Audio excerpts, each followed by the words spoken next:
Hello and welcome to my family pod, Myers and Solicitors Family Law Podcast. I'm your host today, Joe Ferguson, an associate in the family team. I was at a wedding this weekend, and a lot of people in between, Cotton Eye Joe and Come on Eileen were talking to me about family law issues. And the biggest issue that I was asked about was about co-parenting, and it's become a big hot topic. Um, 3 million children affected year on year, and those are just the divorce figures. And there's not been really a framework for assisting parents outside of the court arena, that is until now. So my guest today, Marcie Shaoul, has been assisting people with co-parenting issues since 2016, enabling parents to get to a place where they can work together, even if they don't particularly like each other. And she's written a book which is kind of new out, and it's been seen as somewhat of a revelation. My lovely friend Maura McKibben has written something in the Resolution Review magazine, which I just want to read out for listeners. It could be best described, this book, as an operation manual for separated parents. My call to action is to spread the word about the co-parenting method far and wide. The more parents who know about this inspirational resource, the more children who can thrive and adjust in a healthy way as their family changes shape. This book will help parents, and by helping parents, we help children. That idea of it being inspirational is mirrored in the foreword of the book, which was written by the Right Honourable Sir Andrew McFarlane, who, for listeners who don't know, is the president of the family division. So we couldn't really do better in terms of a foreword. And he said, without, I hope, pushing things too far, I would suggest that part of the responsibility that comes with parental responsibility is to find a way of respecting the position of the other parent and sharing responsibility with them for the care of the child. I have no hesitation in endorsing this book. It is inspirational. This book is for practitioners like myself. A little bit of a watershed moment, I think. I think what it does is it allows us to provide clients early doors with the resource to be able to deal with these issues and the emotions associated with these issues independently. So I'd like to welcome today the author of the co-parenting method, our guest, Marcie Shaoul. Thank you for coming, Marcie. Thank you, Joe. Wow, what an introduction. I am blushing and feel really proud. So thank you so much for saying all of that. Well, I think it's really important to kind of set out what a big reaction this book has had. And from your perspective, Marcie, what have you seen? What's the kind of word on the street been in terms of the book?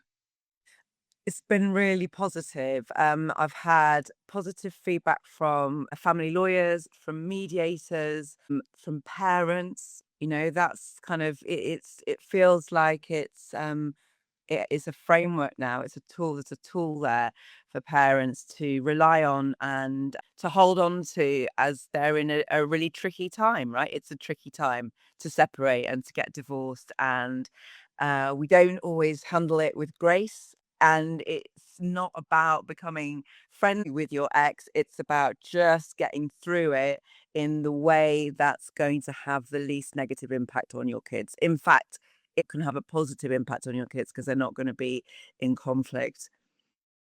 So, in terms of obviously the framework of the book has come out of your own practice of assisting people with co-parenting issues. So, how did you get into that area? So I was working in the diplomatic service and I used to run communications departments and I used to help governments and NGOs communicate with each other about particular issues, global issues. And what I saw when I was working in that space was just how badly people listened to each other, even when they were trying to do similar things. And it really struck me that actually it was the way that they were listening and it was the words that they were using meant that they were kind of going along parallel tracks and never really meeting. So, one of the things that I did in my work was to help almost like translate and find a way for them to talk to each other. Roll on 2009, and I went through my own separation and divorce, which was really tough, really tricky. Our son was 1 at the time. It was completely unexpected. And there was a lot of conflict, and it was a really difficult situation. And my best friend at the time, well, she's still my best friend, handed me a phone number. She was like, call this woman, she's a coach. And I'm like, it was 2009, people hadn't heard of coaching. I was like, what's a coach? I was thinking basketball. You know? I was like, "What are you trying to do to me?" And she's like, "No, call the woman. She's called Sandra. She's amazing." And I did, and I had coaching. I had about 7 or 8 sessions of coaching, and it really changed the way I started to think about things. And as I was going through my own separation, there was no resources out there. There was nothing to hold on to. There was no framework. We were in a period of time where it was still traditional for mum to take on the children, and dad to kind of just visit every other weekend and be the fun dad. And I looked at my son and I was like, that can't be right. This can't be right. And I went out for a drink with somebody who I knew at the time, and he was divorced, and he was the only other person I knew that was divorced. And he said, "You know what? Every kid needs to have their dad in their life." And he hadn't been in his son's life as much as he wanted to. And it really resonated with me, Joe. I was like, gosh, that is so true. What right do I have?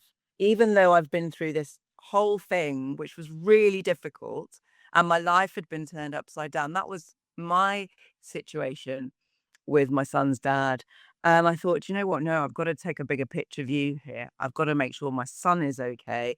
And that means he needs a relationship with his dad. And I make it sound really easy. And it really wasn't easy. It wasn't easy to tell people around me that that's what was going to happen, because everyone was like, no, no, you shouldn't let that happen. You shouldn't let him see his dad. And I was like, no. And I had to stand firm. And even when it was difficult to co-parent with someone who I didn't trust anymore, I knew fundamentally that this was the right thing to do. So my diplomatic communication skills, the coaching that I'd been through, and then I retrained to become a coach in 2015. And I brought all of that together, and it became really clear to me that there was something that I could pull out here to create a resource for people like me who had been through something where they needed to learn a new set of skills in a different framework that they weren't expecting. And that's how it was created.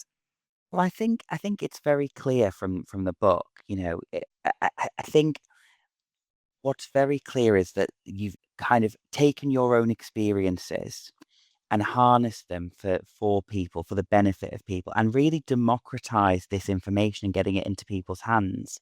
I mean, it for one, on one level, it would have been very easy for you to kind of just continue on coaching, and obviously you do that as well, and we'll talk about that in a little bit.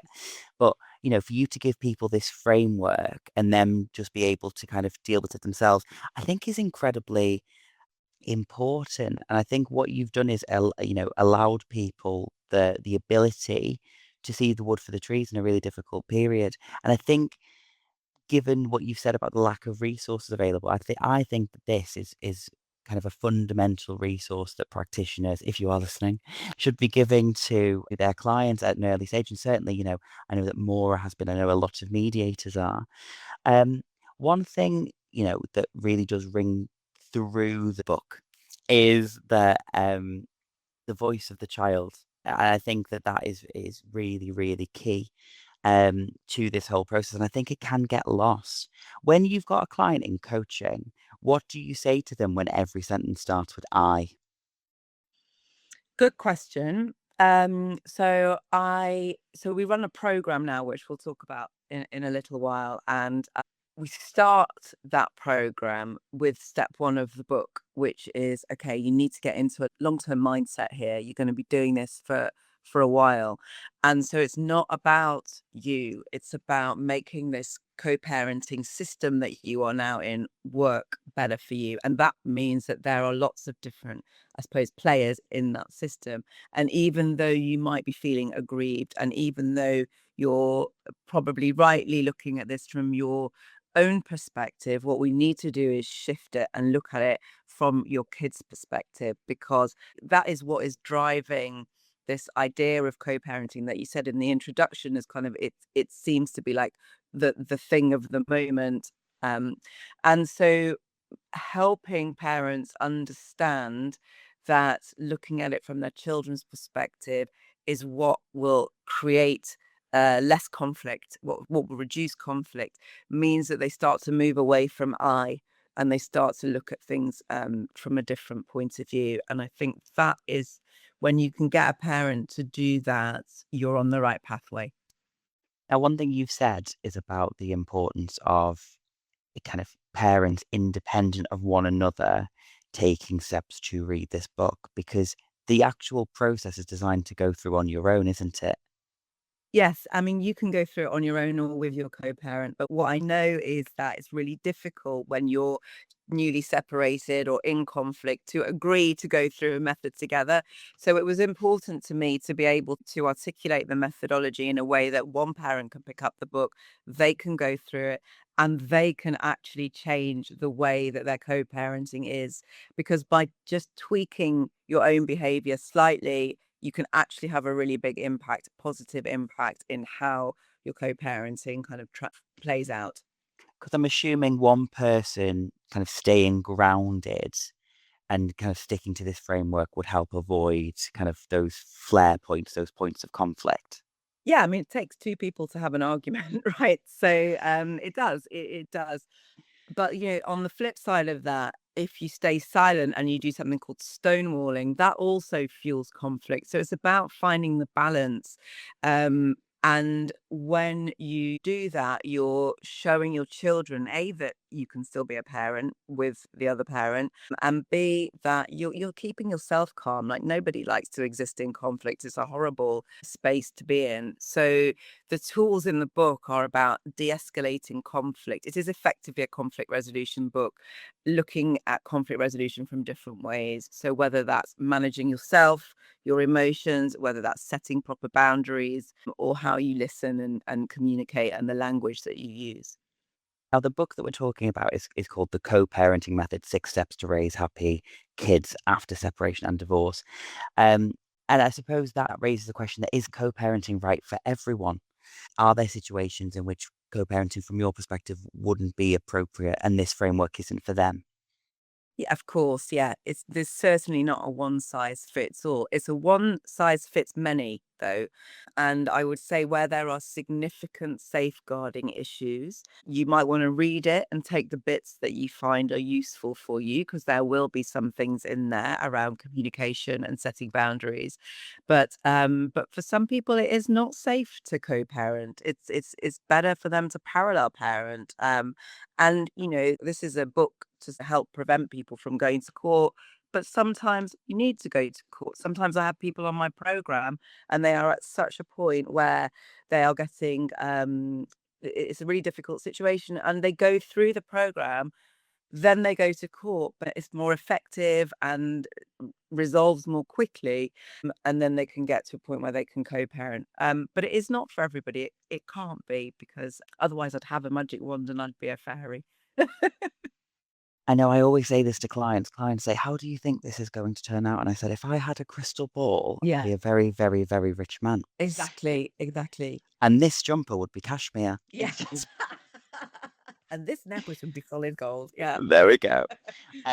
So there are 6 steps in the book that you set out. So steps are moving to a long-term mindset, managing strong emotions, setting boundaries and recognizing your co-parent's perspective, communicating without conflict, making good co-parenting decisions, and my favorite, beyond surviving to thriving.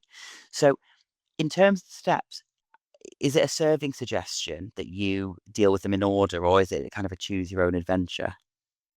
I'd say it's a serving suggestion that you go through them in order because they build on each other and there's a reason that they're in that order. But if you are in an emergency situation and you've got to communicate and you need to go straight to step 4, by all means, go straight to step 4, right? It's not rigid.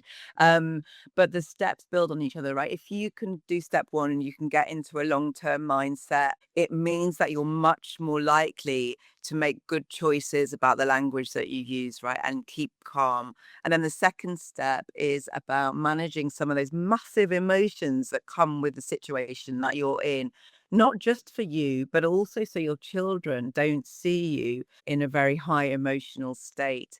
And that's quite critical. And you probably need to do that step before you go into setting boundaries and seeing things from other perspectives, which is in step three. Because otherwise, you might just be like, no, I'm not doing this. Gotta be joking. Marcie, what are you talking about?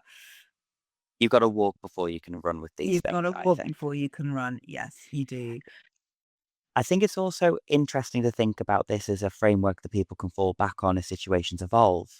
Because I think a lot of people think that there is going to be this kind of I deal with everything, I deal with these emotions, and then it's done. There's a result to this. It's like baking a pie. I've put it in the oven, I've gotten it out of the oven, and look what I've made. That's not the way that this is dealt with, is it? Because ultimately, when you're parenting children, things can evolve and situations can move on. Absolutely. There are always going to be new situations that arise. One of you might meet a new partner. There might be exams, and the child might need to be in one home, depending on distances. It could be any number of things. And I suppose if you look at this not as a pie in the oven and then you eat it, but maybe more of a sprint, more of a marathon, sorry, not a sprint, that we have a framework now for dealing with unexpected things, bumps in the road, hurdles that might come your way. The thing to mention though is that when you've been through it, and you're using it and you're practicing it, when a bump in the road comes along, you're much more equipped to deal with it, right? So it might still throw you, you might still feel awful, and it might be really upsetting, but you're much more likely to get back on, as my dad always says, get back on the horse. You're much more likely to be able to kind of pick up and go, right, okay, do you know what? I know what I need to do here. It's this, this, and this. The book's got 20 practical tools in it. It's all very kind of grounded stuff. So I just need to go to step three, it's a tool three, or I need to go to, the stress squasher tool, and I need to kind of implement that and get myself back on track. So yeah, I agree. It's not you just do it once, but whilst when you've done it once, it becomes easier to maintain. And the case studies you use within the book itself are actually quite emotive. Thinking about step one, which is moving to a long term mindset, you write really eloquently about the importance of having a long term mindset and thinking about, sitting down with your children in 20, 25 years' time and what those conversations might look like. I mean, why is that so important, having a long Because term mindset? your children are going to be adults for much, much longer than they're going to be kids, right? So your relationship with them really needs to stand the test of time.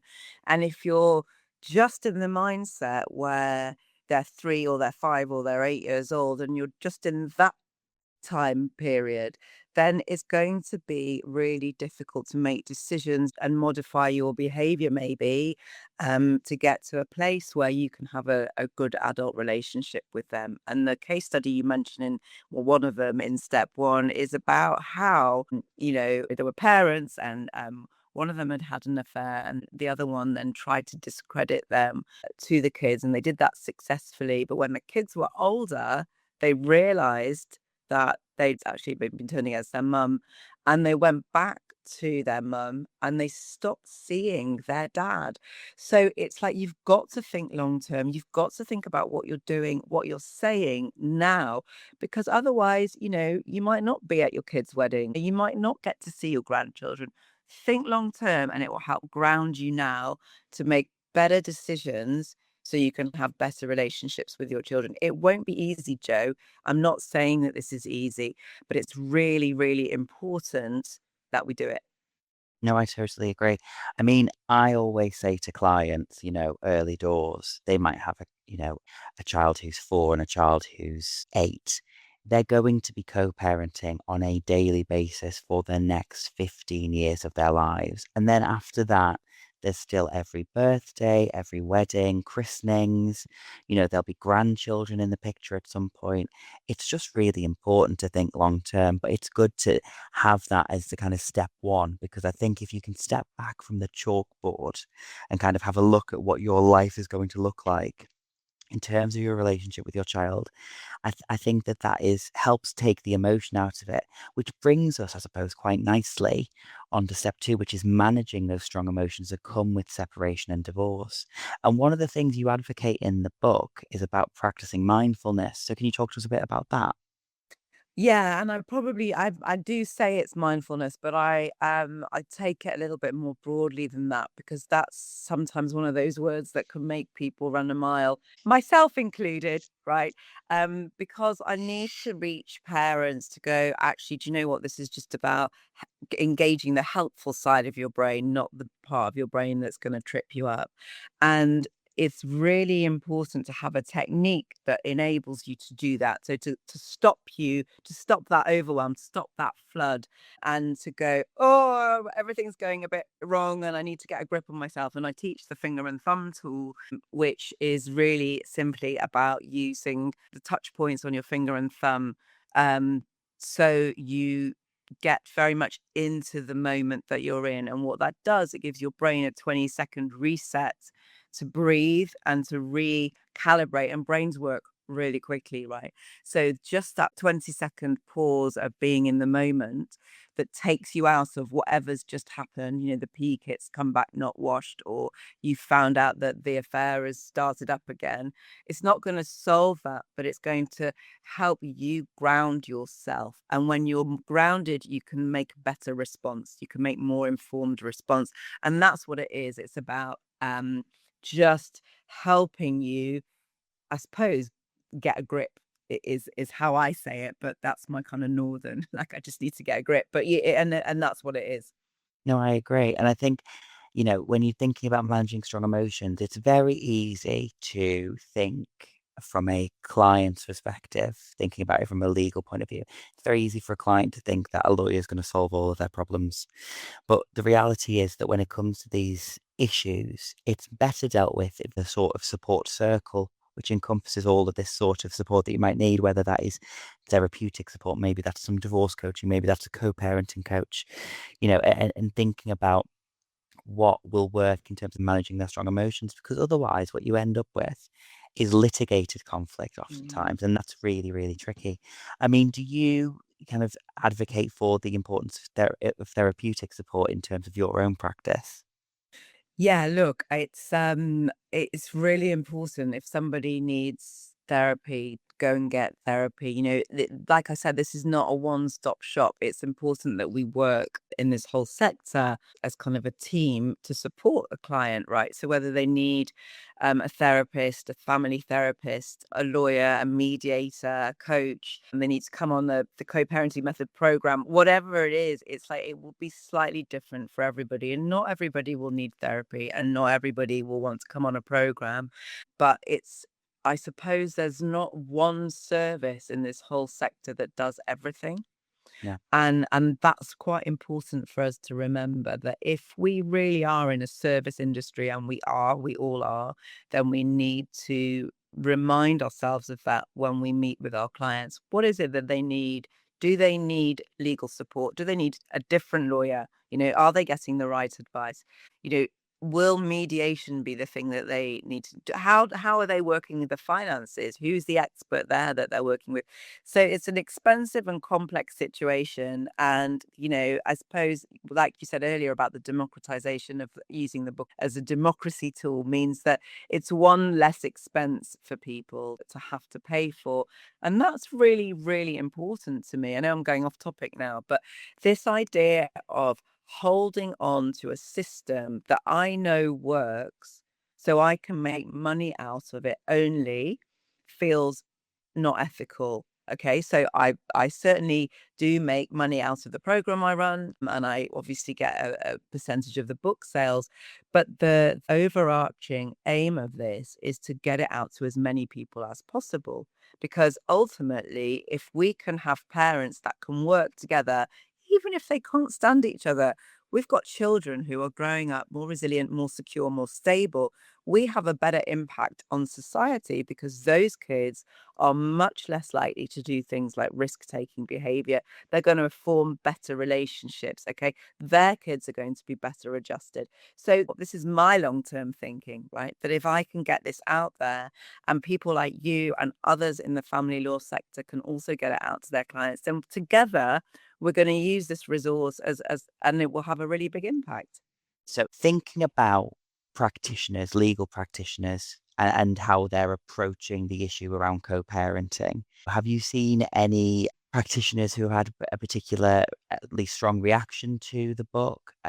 Are there any kind of common tropes that you're seeing in terms of how it's being reacted to? Is there anything that practitioners aren't necessarily considering that they need to be?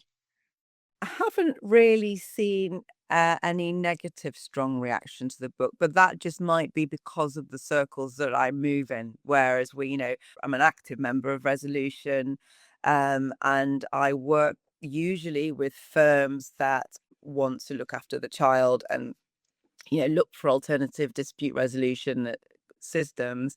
So it might be that I've just not been exposed to that's quite possible. There are always critics out there, right?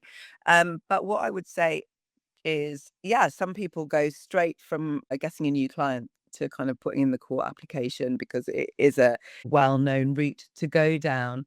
But the fact that the president has fully endorsed the book and I believe has the book and has told all the other family judges in the country about it, I hope will provide that kind of feedback loop to maybe those practitioners who go, do you know what? My clients aren't going to read a book. They're not going to do a method. We just need to go and get the most money or the most access to their kids as possible. I hope that that kind of comes back full circle and the judge will then go, do you know what? There's a book, I think you need to go and read it, or there's a method you need to go on, or you might need to think a little bit differently about this. And this is the long-term game, right? I can't single-handedly change the system. I don't believe for a moment that it would just be a single-handed thing, but it is a movement and it's important to stand firmly in that side of the movement to protect kids. And I think that a lot of the times when we go to court, that's not the best outcome for kids. We absolutely need to go to court sometimes. No, I completely agree. Um, in terms of step three, then thinking about boundaries, okay, why is setting boundaries as a co-parent so important? Well, if you think about it, Joe, when you've been in a relationship with someone, you don't really have many boundaries, right? There are fewer boundaries because, you talk to each other in particular ways, you walk around the house in your pants, whatever it might be. And you're just kind of very much a unit. When you become co parents, when that relationship ends, there's a lot of untangling to do.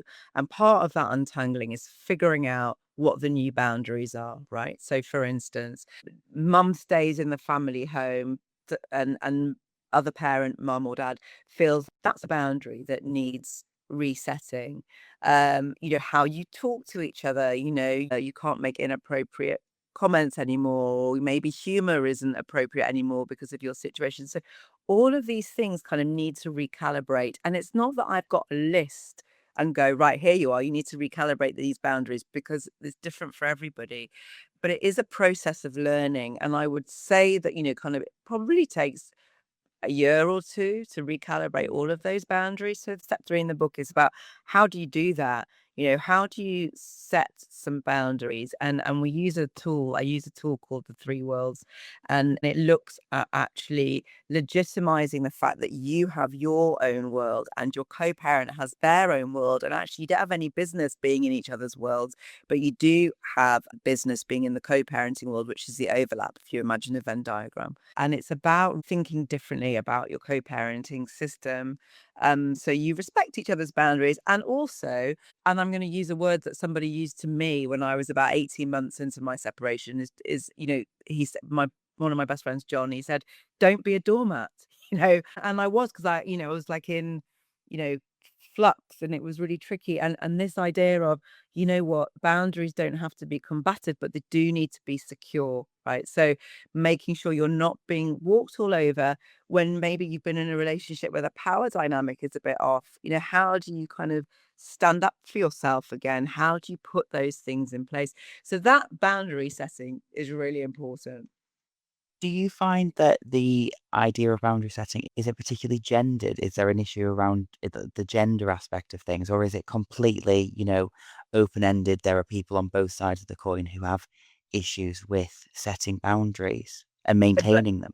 Both sides of the coin because the boundaries are different. So, yes, you do get your stereotypical gender boundaries, but crossing those boundaries is equally painful on both sides. And even in kind of same-sex relationships, boundaries are crossed. I wouldn't apply gender to boundaries. I would apply when people feel like they want to win or they want to exert control or power. That is when you often see these boundary issues flaring up.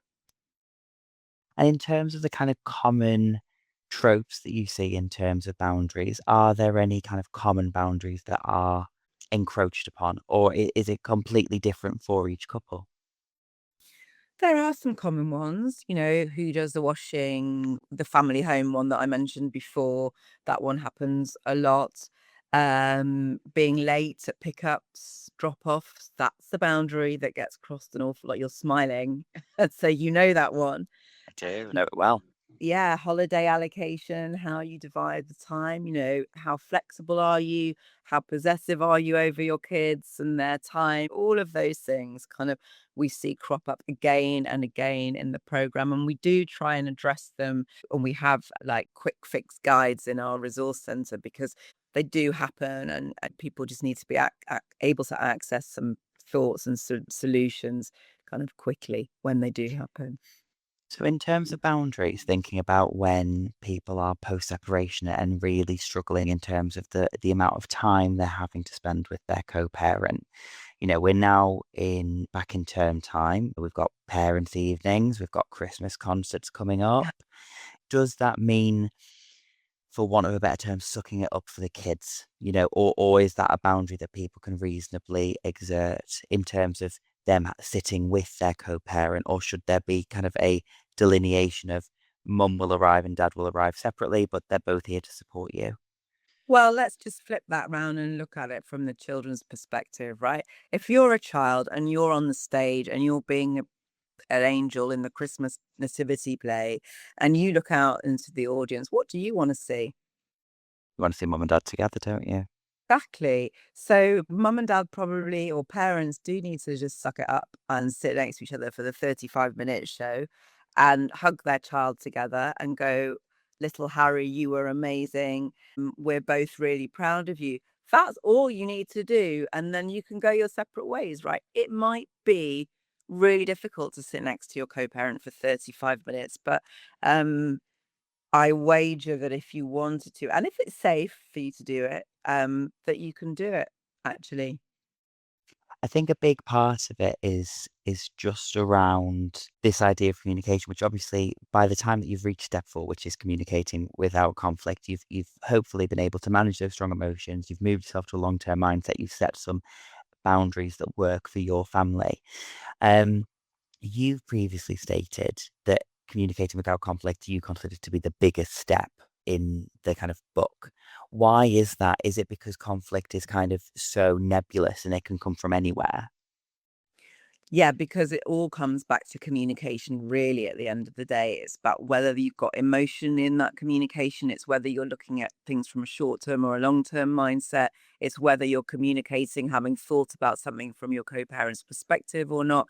And all of those things are really critical, as is the language that you use, as is the way that you listen, as is how you reframe sentences so they become less provocative. So yeah, I see communication not just as talking, but absolutely about listening. If you can listen well to somebody, and I say this in the book, then they feel fully heard. And when you feel fully heard, you feel a whole lot better about a situation because you feel like you've been listened to. You don't have to fight your corner as much or even at all. So that step for communicating without conflict is the fundamental piece. If you can't communicate without conflict, you can't make decisions together either, which is step 5. Now, in terms of listening, you've said that listening is the most important part of it. When you talk about good listening, is that about active listening? Is that about showing that you've heard? Is it about receiving the information and dealing with it? What do we count as good listening? So there are loads of definitions of active listening. So yes, it is active listening, but it's active listening with a kind of co-parenting lens. So when we listen well, we are hearing what people are saying, but we're understanding the emotion that they're also saying it with.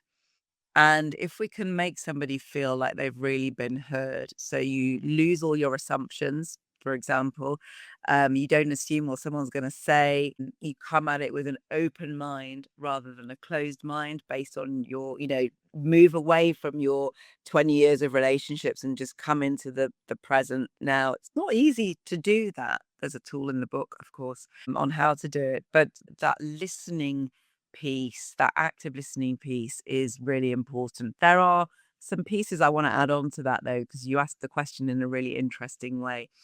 And if you are constantly repeating something back to someone, okay, Joe, so what I've heard you say is that this X, Y, and Z can be really combative. Okay.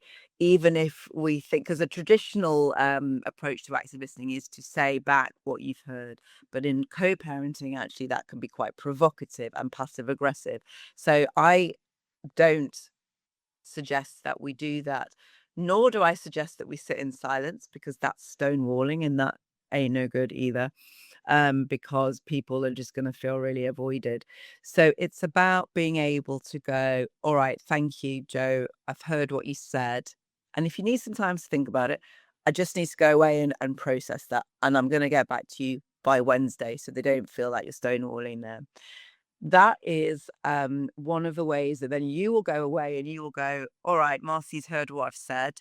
I've got no idea what she's going to come back with, but I know she's going to come back to me by Wednesday. And so I've got a deadline and I feel contained because that's when she's given me a boundary there. There's another boundary in that. And I feel quite okay about that. So does that make sense? Did I waffle? No, it was fantastic. Now, I think when people think about communication, obviously they're thinking about communication in person, and they're thinking about the words that they're saying. I think that that is pretty understandable.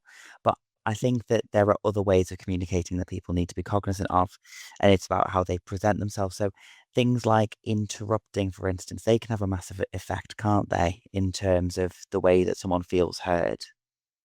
Yeah, definitely. I mean, we're designed as humans, I think, to interrupt about every 20 seconds. It's probably less now. It's probably more like 15 seconds. And when we interrupt somebody, right, that does not help a conversation. And even though we might be interrupting them to agree and to go, yeah, yeah, I completely agree, you're still talking over someone. You're still asserting power over them, actually. That's kind of the bottom line of it. So just kind of managing yourself to let somebody finish speaking completely is a really big step of that active listening, not interrupting them. And if you need to dig your fingernails into your palm to stop yourself from jumping in, go right ahead, do that. But yeah, interrupting is it's got to be a no. Now, we don't live in a world where people need to necessarily communicate kind of face to face to get their point across. We thankfully live in a world where there's a lot of tech, things like Our Family Wizard, things like App Close that can assist in communicating, and particularly in the co-parenting space. From your experience, do apps like Our Family Wizard and App Close assist with the communicating when people are kind of starting to get into this framework? Because obviously they've got things like tone meters, or do you think that people need to take more of a step back and actually think about what they're saying and be more active and present in terms of their communication? I think those apps are really, really good for people who struggle with setting their tone because those tone meters are not just solving a problem, but they are also quite educational. Because when you can see what the app is saying, you can go, oh, really? Okay, maybe I did need to kind of rephrase that. The only thing I would say is that I would always prefer for parents to be able to do this on their own and to be able to do it long term. The very act of not being able to communicate with each other could be seen as kind of putting yourself into conflict. But many, many parents need them. And I always recommend them, those two in particular, um, because they're at least as a stepping stone, at least to get you into a place where you can communicate. And quite frankly, if there are safeguarding issues, please use the app. Do use the app because they are recognized within a court process and they will help safeguard you. And that is really important. There are other things out there which are supposed to have tone meters and they're not very successful. So those two in particular are good, and I would urge anybody that's listening that needs a bit of support with that to go and have a go. So why Our Family Wizard and Appcliff? Why not WhatsApp or emails from your experience? Well, I think if you can communicate using email and WhatsApp and it's collaborative enough, then that's great. I think the thing that you need to be really careful of is sending very long, lengthy emails because they are really they can feel really controlling or overwhelming to the recipient. So, when we're communicating, keep it subject based, keep it short, keep it neutral, keep it respectful over email. That's really good if you can get to that. And then WhatsApp, there's a feature now where you can edit. So you can say one thing and then edit it. And that can be really tricky for some parents. So if it feels safer for you to use something where everything is recorded, then definitely go to Our Family Wizard. I think the other point about email, which I think is quite important, is around presumption of tone. So I think Yes. when you think about emails in particular, you use them in a workplace setting. You might, get your bank statements via email. It is quite formalistic. And I think what you'd hope is to be able to communicate in a fairly informal way with your co-parent without the kind of hostility and without the kind of, I don't know, formality. Would you agree with that? Yeah, that's the aim, isn't it? And if you're struggling getting to there, then just go back to thinking of it like a work email. Imagine you've got a work project with someone, and the person that you have to do it with is someone that you don't massively like, but you've got this really important project that you've got to do together. So you can't both get fired. So you need to kind of communicate respectfully. Right. So we've moved past step four then. So we've got the foundations. We're starting to build the house and we're building the good decisions now. We're starting to think about making good co-parenting decisions, which is step five. Now, one thing that is kind of very clear in the book is that it's ideal to try and make unemotional decisions. And obviously that takes into account step two. You also discuss the importance of meeting if you can. So to discuss things in person and the fact that that can look like whatever you need it to look like. What is the importance of meeting for you? If you can do it and you can do it in a very focused way, it can be quite a good indicator to your child that their parents can do something like that, and that can feel quite important to your child. Um, if you are meeting face to face and you are nervous about it, then I really recommend that you go with a very specific agenda, right? Not miscellaneous, but like one or two things. Don't overwhelm yourself. So go to a meeting and say, right, we need to talk about GCSE revision, and go to that meeting, get a cup of tea if you can. Ideally, you'd start to be laying just co-parenting collaboration. That might sound really, really far away to many people right now. But start small. Maybe it's a doorstep, 1 minute discussion about going to watch Johnny's football game or something like that. But if you can normalize this idea of meeting occasionally, then it's going to send a really positive message for your kids. And that is why I kind of advocate for that. Obviously, some parents live really, really far apart. Do it on Zoom if possible. And if it's not possible and you need to do it using an app, then that's okay too. But just be really clear about what the decision is you need to make, and don't overwhelm that decision with lots of other things. And if that decision goes well, so if you make that decision together, don't then go, oh, well, we need to talk about this, this, and this. Take your success and walk away until the next time you meet to do the next thing.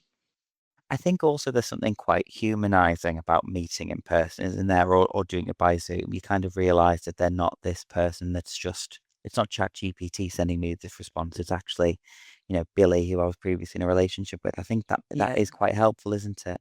Definitely. And you can just, if you feel okay to do that, look someone in the eye and just kind of have a conversation. It's easier for people to be provocative when they're typing than it is face to face. That's kind of like step one of conflict resolution, right? So Yeah.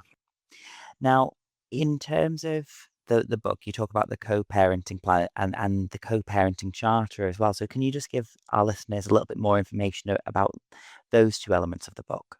Yeah, the charter is, I think, really important. The charter is about how you agree to show up to this idea of co-parenting together, right? Are you going to be collaborative? How are you going to communicate? What are you going to do when things go wrong? And it's about between 10 and 16 points of kind of, what you want it to be like. And that is a behavioral, that's the being part of this whole process. Okay.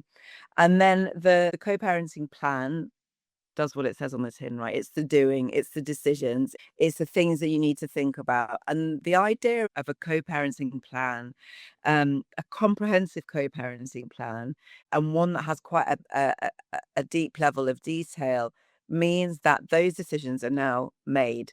Okay. And it means that you do not have to come back together and make 25 decisions a week. They're already done. You already know what's expected of each of you and how to do it. That reduces conflict, keeps it at a minimum. Your kids, therefore, experience a much more stable environment. Even if you are going through the co parenting method on your own, or you don't have a co parent, they don't want to engage in this idea of co parenting. For you, going through something like a co parenting plan where you've done all the thinking when you're feeling calm is actually really, really beneficial. I can't overstate that enough. Even if your co-parenting relationship is really good, do a co-parenting plan. It's just a really helpful thing to do. My only other thing I wanted to add to that was, like you said earlier, Joe, your things change, right? Be flexible. The plan for when your child is 3 will not be the same as when they're 15. So And that's the benefit of a co-parenting plan. I always say this to new clients when they're considering their options, a co-parenting plan is a fluid structure. So say, dad is due to spend time with Billy on a Tuesday after football, and then all of a sudden Billy's is in a football academy and, he can't spend time with his dad yeah, anymore because he's going to be doing that far later. Um, that is massively beneficial if it can be fluid. The issue often with a child arrangements order, which is what you would get if you go to court, is that it provides a more rigid structure.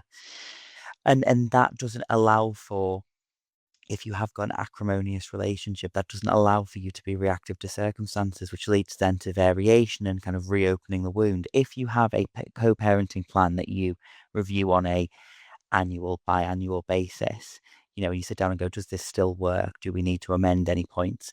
I think it's massively helpful and it shows the children at the center of this that their parents can deal with conflict, which in turn helps assist their own relationship with conflict.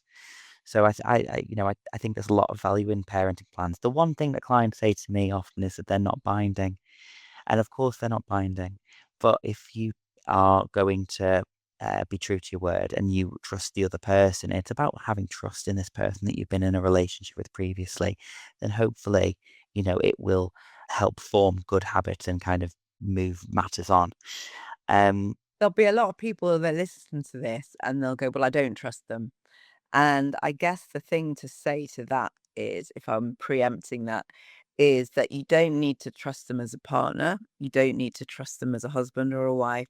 You just need to trust them as a parent and that they want to do the best for the kids. So if you make agreements from that place, it becomes easier for people to stick to the agreement. Love that. Thank you for preempting. So then we move on then to step 6. Okay, so we've built the foundations, we've put up the house, and now we're beyond surviving, we're now into thriving. And one thing that you make very clear within the book is that it's about taking control of what you can and investing in those points. It's not about trying to, control everything. Can you talk to us a little bit about that and that mindset? Because I think it is a mindset approach, isn't it? Definitely. And if you think about your life in general and not just co-parenting, there are things that upset you that you can't control. So whether that's world events, there are things that annoy you that you can influence but not control. And there's actually very little that we can control on a day-to-day basis, right? You can control what you eat, you can control what you say, you can control how much exercise you do. Those things are very centered around ourselves. And it's if we are investing our energy and our time in the other areas, so where you can't control or where you can only have a bit of influence, you're going to be exhausted. You are going to feel frustrated. You are going to be overwhelmed. You're going to get angry. So the reason why, and this is based on a Stephen Covey exercise, which is great, but the reason why I highlight this is because as a co-parent, you need to be resilient. You need to focus on looking after yourself. You need to not expend your energy into things that are just wildly out of your control. Otherwise, you're going to burn out and you're not going to be the best parent you can be in the situation that you're in. So that's why it's important to really look at and be really truthful about what it is you can control. And the book talks about how to let go of some of those things that you can't control and give some ways to do that, which can be life changing for people when they realize and they look at it through that lens. I think for me, the biggest takeaway from the book was around this idea that you don't need to control every element. And I think for a lot of clients and a lot of people, that's the bit that they struggle with the most. Because what they're thinking is, it's my child, I should have autonomy over everything from the shampoo to the diet to laundry. I should have autonomy. And unfortunately, you just don't have that when you separate it. And I think that when people understand that element, they can be happier with the end results and begin to move their life on from this traumatic situation, which separation is often traumatic. Marcy, it's a very definitive program. Obviously, it's been advocated for by mediators like Maura. It's been advocated for by judges like the Right Honourable Sir Andrew McFarlane. But there will be people out there that, will read the book and think, that's all well and good, but I need a little bit of extra support to be able to enact these steps. So you do have an online program as well, don't you? Yes, absolutely. And we have an online program. We call it a 4 week sprint, and it's basically a lot of pre-recorded videos which highlight the steps and teach the steps. And then on top of that, there are resources, so scripts, what to do in emergency situations, experts corners, blueprints, and then we run 2 live sessions a week. These are anonymous because they're webinar based. And one is we call it a mastermind session, very grand, but it's looking at an aspect of co-parenting and kind of how, so we've done one on how to blend a family. We've done like a co-parenting SWOT analysis. We've done all sorts of things. And then we also run a Q&A, a live Q&A every week where we answer all your co-parenting questions. And again, it's anonymous. So even if you're doing the program with your co-parent, they don't need to know that that's your question. As well as that, people that sign up have an hour with me where we call it a strategy session, where we look at their specific situation and I write them a 30-day plan of how they can be best supported throughout this and some ideas and some things that they can try. They get another check-in with me after 10 days. And during that 4 weeks, they get direct access to me on something very similar to WhatsApp. It's called Voxer, and they can access me Monday to Friday, 9 to 5, and ask me any questions that they need to. So that comprehensive package is more than the book. It's very much about supporting people as they're going through something that's life-changing and difficult. And if I'm allowed to give the price, it's £449 a person for the whole thing. Well, when you put that into context, if a solicitor is charging 200 to £300 an hour, and you're going to get so much out of this process in 4 weeks, for listeners who are thinking about what their next steps look like, do you consider these options that are available to you? So, Marcy, if people do want to sign up to that, where can they find you? Oh, they can find me at thecoparentingmethod.com, so they can access the program directly through there, or they can reach out to me on Instagram, follow me at the Co-Parent Way, and you can book a call with us if you want to find out more. That call is free, of course. Marcy, that's so helpful. Um, I have to say, I am a new convert to the co-parenting method. It's going to be something that I pass along to my clients and new inquiries as they come in, because I just think that it is the way forward for people. This democratization of information, this ability of people to self-soothe, this ability of people to assist themselves outside of a kind of a litigated setting.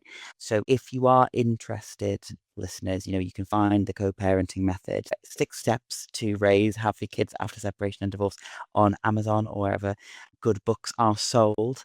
Thank you so much for joining us today, Marcie. Thank you so much, Joe. Really enjoyed talking to you. All right. And thank you so much for listening. If you have enjoyed today's conversation, please feel free to subscribe on Apple Music and Spotify, and see you again soon. Thank you so much.